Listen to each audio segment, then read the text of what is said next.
Hey BookTube, what's up? It's Tori, and I know that it has been 5 months since I've posted anything on my channel, but there's a reason for that. So, I usually film all my videos on my iPod, and I'm pretty sure I've told you guys this before, but I lost the charger for it, and then I just never got around to getting a new one, because I use, like, all my other devices take a micro USB charger, and I just never really got around to getting another one.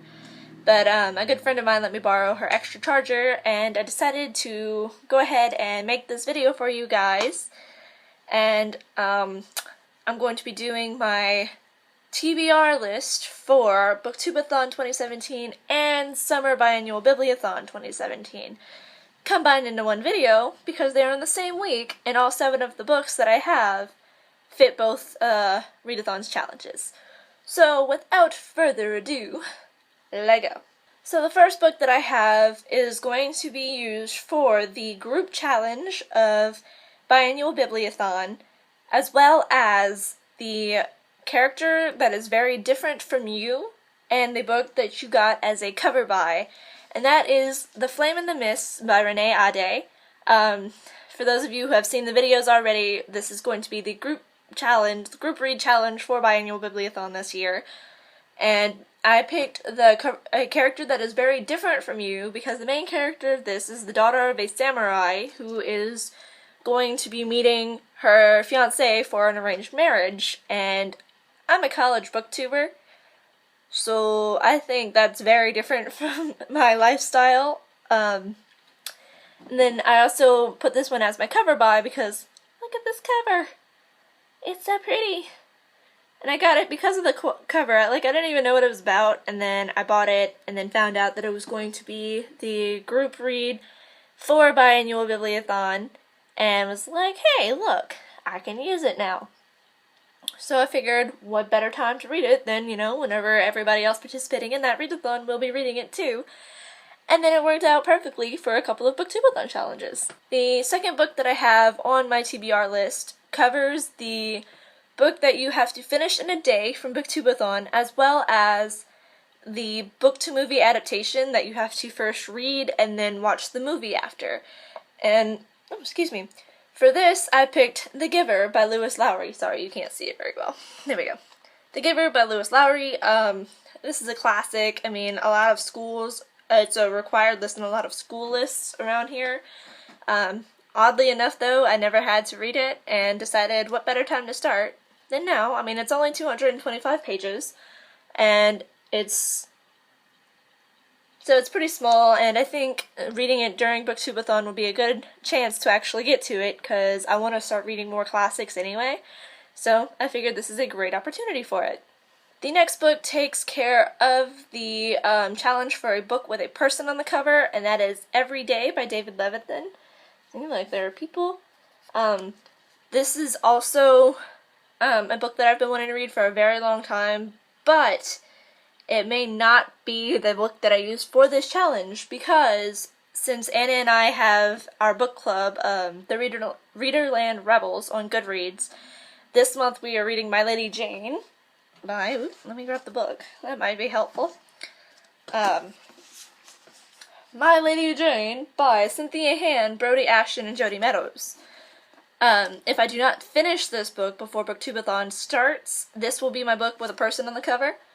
And if I do finish it beforehand, then I will be reading Every Day by David Levithan. The fourth book on my TBR list takes care of a super hyped book and one of the Throwback Challenge from Biannual Bibliothon. And for that challenge, you could go back to any of the past Biannual Bibliothons and pick a challenge to use for that challenge. And I picked read a book that's over 300 pages. And for those two, I picked The Rest of Us Just Live Here by Patrick Ness. And it's 314 pages.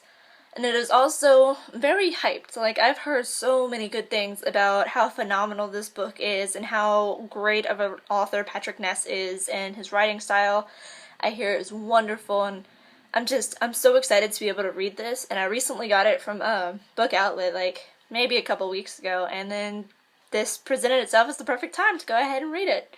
So I'm gonna. The next book goes towards the Read 7 Books in 7 Days challenge, as well as an LGBTQIA+ novel, and one of the author's favorite genres. And so it is Emma's favorite genre, which is diversity, and then LGBTQIA+, and that is Of Fire and Stars by Audrey Coulthurst. This book came in Owl Crate a few months ago, and it centers around... Ooh, almost knocked over my water bottle. It's good. We're good. We're good. And I actually don't know what it's about because I don't like to read the summary beforehand. I like to dive into the books. But I do know that it's an LGBTQIA+ novel, and I've heard lots of good things about it. So why not read it when it fits 2 challenges perfectly? Next up, I have a book that completes the challenges for a book that you can only read outdoors from BookTube-A-Thon, as well as a book that you learned about not from BookTube. So, like, you didn't see it on BookTube anywhere and decide that you wanted to read it. And for this, I have The Secret Home of a Daisy by Tracy Holzer. Sorry if I pronounced that wrong. I'm terrible at pronunciations. I found this at our bargain price bookstore where I'm from and decided this actually looks really cool. Let's check it out and read it. And it's relatively short. It's just over 300 pages and small pages in large print.